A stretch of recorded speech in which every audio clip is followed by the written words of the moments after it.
जीवन में एक सच्चाई है जो मैंने हमेशा महसूस की है। कभी कभी सबसे गहरा दर्द ही हमें सबसे मजबूत बनाता है और वो हमें ऐसी जगह ले जाता है जहां खुशी का दरवाजा खुलता है। क्या आपको नहीं लगता कि मुश्किलें हमें तैयार करती हैं बेहतर कल के लिए? आज मैं आपको ऐसी ही एक कहानी सुनाने जा रहा हूं जो मीरा नाम की एक लड़की की है। ये कहानी दर्द से शुरू होती है लेकिन खत्म होती है उम्मीद पर। राजस्थान के एक छोटे से गांव में, जहां रेगिस्तान की ठंडी हवा और सूरज की गर्मी साथ साथ रहती थी, वहां एक पुराना पीपल का पेड़ खड़ा था। उस पेड़ की छांव में लोग बैठकर बातें करते थे और दूर खेतों में हरी भरी फसल के छोटे छोटे टुकड़े रेगिस्तान की बेरंग जमीन से लड़ते दिखते थे। इसी गांव की एक छोटी सी झोपड़ी में मीरा रहती थी। 22 साल की वो लड़की, जिसकी आंखों में एक अजीब सी चमक थी, लेकिन उस चमक के पीछे एक गहरा दर्द छिपा था। 5 साल पहले मीरा की मां का देहांत हो गया था। उस दिन मानो उसके दिल का एक हिस्सा भी हमेशा के लिए टूट गया था। उसके पिता राम प्रसाद, जो कभी गांव के सबसे हंसमुख इंसान माने जाते थे, अब शराब में डूब चुके थे। शराब ने उन्हें इस कदर बदल दिया कि वो अपनी बेटी के लिए अजनबी हो गए। राम प्रसाद ने अपने अकेलेपन को मिटाने के लिए दूसरी शादी कर ली कमला से, और वहीं से मीरा की जिंदगी एक कांटों भरे रास्ते पर चल पड़ी। कमला के दिल में मीरा के लिए न प्यार था न अपनापन। उसके लिए मीरा घर की नौकरानी से भी बदतर थी। सुबह होते ही उसकी आवाज गूंजती, मीरा, जल्दी उठ, घर साफ कर, खेत में पानी डाल और खाना भी बना। मीरा चुपचाप सिर झुकाकर हर काम करती, लेकिन हर बार कमला का ताना उसके दिल को चीर देता। तेरी माँ होती तो तुझे कुछ सिखा जाती, तू तो बिल्कुल निकम्मी है। पिता शराब के नशे में डूबे रहते और कमला की बातों का जवाब देने की जगह अक्सर मीरा को ही डांट देते। चुप रह, जो वो कहती है वही कर। मीरा का दिल हर रोज टूटता, मगर वो खामोश रहती। उसके पास कोई नहीं था जिससे अपना दर्द बांट सके। दोस्तों, मीरा की जगह अगर आप होते तो सौतेली माँ का ताना सहने की हिम्मत रखते? गांव की एक बूढ़ी औरत, जिसे सब मांझी कहते थे, कभी कभी मीरा से मिलने आती। उनकी झुर्रियों से भरी आंखों में मीरा के लिए ममता और दया दोनों झलकती थीं। वो मीरा का हाथ पकड़कर पूछती, बेटी, तू ठीक है ना? मीरा बस मुस्कुराकर सिर हिला देती, लेकिन उसकी आंखों में छिपे आंसू मांझी से छिप नहीं पाते थे। एक दिन जब मांझी घर आई तो कमला ने उन्हें ताने मारते हुए कहा, अब क्या चाहिए बुढ़िया, हर वक्त क्यों यहां चक्कर लगाती हो? मांझी शांति से बोली, मीरा मेरी बेटी जैसी है, उसका हाल पूछने आई थी। कमला हंस पड़ी और बोली, बेटी, ये तो घर का बोझ है। ये सुनकर मीरा चुपचाप अपने कमरे में चली गई। उसके दिल में गहरा दर्द उठा, लेकिन आंसू रोक लिए। हर रात जब गांव में सन्नाटा छा जाता, मीरा अपनी मां की तस्वीर को सीने से लगाकर बैठती। वो तस्वीर उसके लिए सबसे बड़ा खजाना थी। धीरे धीरे आंसू उसके आंखों से बहते और होंठ फुसफुसाते। मां, तुम क्यों छोड़कर चली गईं? अगर तुम होती तो शायद ये जिंदगी इतनी मुश्किल ना होती। वो तस्वीर दिल से लगाकर ही नींद में खो जाती। इंसान सबसे ज्यादा अकेला तब होता है जब उसके पास बातें करने को कोई ना हो सिवाय एक तस्वीर के। मीरा की हर सुबह कमला के तानों से शुरू होती और हर रात मां की यादों के साथ खत्म। लेकिन उसकी आंखों में अब भी कहीं एक छोटी सी उम्मीद बाकी थी। उम्मीद थी शायद एक दिन उसकी जिंदगी भी बदलेगी, शायद कोई आएगा जो उसका दर्द समझेगा। दोस्तों, आपको क्या लगता है, मीरा के दिल का ये छोटा सा सपना क्या वाकई हकीकत बन पाएगा, या फिर किस्मत उसके साथ कोई और खेल खेलने वाली है? मीरा की जिंदगी पहले ही कमला के तानों और पिता की बेरुखी में उलझी हुई थी, लेकिन अब किस्मत उसके लिए एक और तूफान लेकर आ रही थी। एक रात जब मीरा मां की तस्वीर को सीने से लगाकर बैठी थी, उसने आंगन से अपने पिता और कमला की बातें सुन ली। कमला कह रही थी, इस लड़की को घर से निकालना ही होगा, बोझ बन गई है।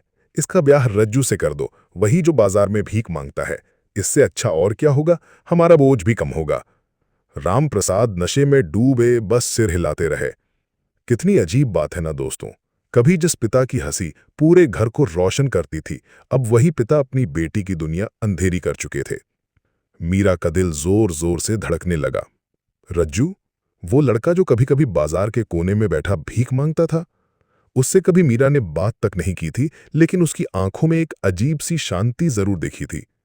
कभी कभी किस्मत हमें उन्हीं रास्तों पर धकेलती है जिनसे हम सबसे ज्यादा डरते हैं, शायद इसलिए कि यही हमारी असली कहानी छुपी होती है। अगली सुबह कमला ने मीरा को बुलाया और साफ शब्दों में कहा, तेरी शादी तय हो गई है, कल रज्जू से तेरा ब्याह होगा। मीरा ने न बोलने की कोशिश की न रोने की। उसने बस चुपचाप सिर झुका लिया। शादी का दिन आया। न कोई बारात न बैंड बाजा। गांव के एक छोटे से मंदिर में बिना किसी रस्म रिवाज या खुशी के मीरा और रज्जू की शादी कर दी गई। कमला ने एक छोटा सा थैला मीरा के हाथ में थमाया और बोली, अब जा अपने पति के साथ, हमारे घर का बोझ उतर गया। रामप्रसाद ने एक बार भी मीरा की ओर देखा तक नहीं। ये बात कितनी अजीब है ना दोस्तों।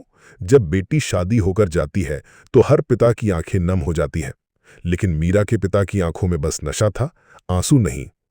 मीरा आंखों में आंसू भरे रज्जू के साथ चल दी। रज्जू उसे पास के छोटे से शहर ले गया।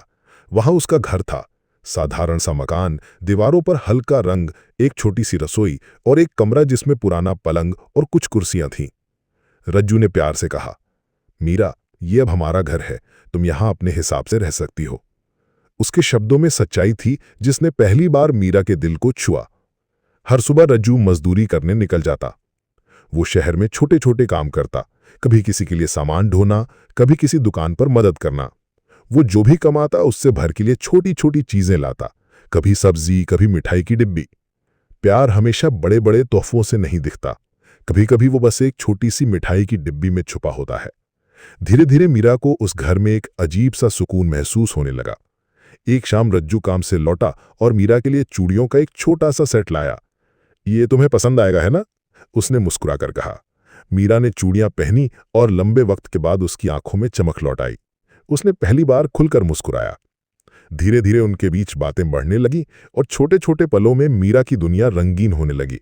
उसके दिल में एक नई उम्मीद जन्म चुकी थी। शायद यही जिंदगी उसके पुराने जख्मों को भर देगी। लेकिन मीरा को क्या पता था कि रज्जू की जिंदगी में एक ऐसा राज छिपा है जो उसकी पूरी दुनिया बदल देगा। दोस्तों, क्या आप जानना चाहेंगे राजू के इस छुपे हुए राज के बारे में? मीरा और रज्जू का नया जीवन उस छोटे से शहर के साधारण घर में धीरे धीरे रंग भरने लगा था। हर दिन मीरा के दिल का बोझ थोड़ा थोड़ा हल्का होता जा रहा था। रज्जू उसके लिए सहारा बन चुका था। लेकिन कुछ दिनों बाद मीरा के मन में सवाल उठने लगे। गांव में तो सब रज्जू कोई गरीब लड़का मानते थे, कभी मजदूरी करता, कभी बाजार में बैठा भीख मांगता, पर यहां शहर में उसका माहौल कुछ और ही कहानी कह रहा था। अक्सर शाम के वक्त कुछ लोग रज्जू के घर आते। वे लोग साधारण नहीं थे, कड़क इस्त्री की हुई शर्ट, टाई और चमचमाती गाड़ियों में आते। वो लोग रज्जू को सर कहकर बुलाते और उसके सामने फाइलें रख देते। बातचीत में ऐसे शब्द सुनाई देते जो मीरा ने कभी नहीं सुने थे, बिजनेस, इन्वेस्टमेंट, प्रोजेक्ट। मीरा चुपचाप ये सब देखती और उसके मन में शक गहराता गया। वो सोचती, आखिर रज्जू कौन है? क्या सचमुच वो वही है जो सबको नजर आता है? कभी कभी आंखों से देखने वाली दुनिया ही सबसे बड़ा धोखा होती है। सच अक्सर पर्दे के पीछे छुपा होता है। क्या राजू वाकई गरीब था या फिर गरीब बनने का दिखावा कर रहा था? आपको क्या लगता है? एक शाम जब दोनों साथ चाय पी रहे थे, मीरा ने हिम्मत करके पूछा, रज्जू, तुम मुझे सच सच बताओ, तुम क्या काम करते हो? ये लोग तुम्हें सर क्यों कहते हैं? कुछ देर तक रज्जू खामोश रहा। फिर उसने हल्की सी मुस्कान के साथ मीरा की आंखों में देखा और बोला, मीरा, अब वक्त आ गया है कि मैं तुम्हें सब कुछ बता दूं। रज्जू ने राज खोला। वो ना कोई गरीब मजदूर था, ना भीख मांगने वाला। असल में वो एक टेक कंपनी का मालिक था, अरबपति बिजनेसमैन जिसकी कंपनी बड़े बड़े शहरों में फैली हुई थी। उसने कहा, मीरा, मैं अपनी दौलत और शोहरत से दूर भाग रहा था। मैं चाहता था कि कोई मुझे मेरे पैसे के लिए नहीं, मेरे दिल के लिए अपनाए। मेरे पिताजी ने हमेशा कहा था, नाम से नहीं, दिल से प्यार करने वाली से शादी करो।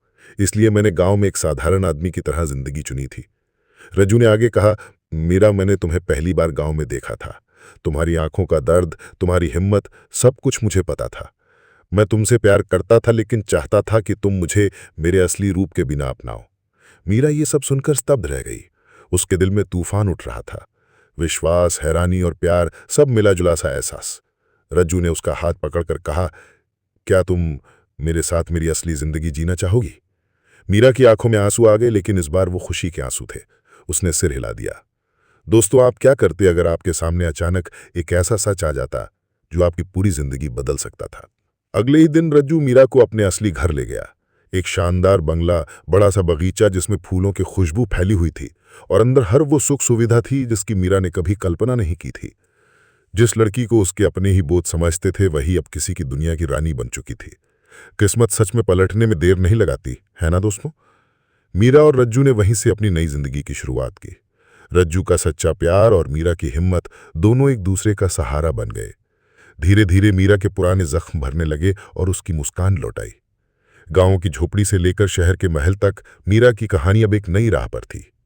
दोस्तों, ये बात पूरी तरह से सच है कि जीवन एक चक्र है जिसमें दुख और सुख दोनों आते हैं। हर दुख के बाद सुख की उम्मीद जगती है। ये जीवन का एक सार्वजनिक सत्य है जो हमें उम्मीद और धैर्य बनाए रखने की प्रेरणा देता है। क्या आप ये बात मानते हैं? अपनी राय हमें कमेंट में बताएं। कहानी अच्छी लगी हो तो लाइक करें और अपने दोस्तों के साथ शेयर करें। ऐसी ही और दिलचस्प कहानियों के लिए हमारे चैनल को सब्सक्राइब करें। मिलते हैं अगली कहानी के साथ, तब तक के लिए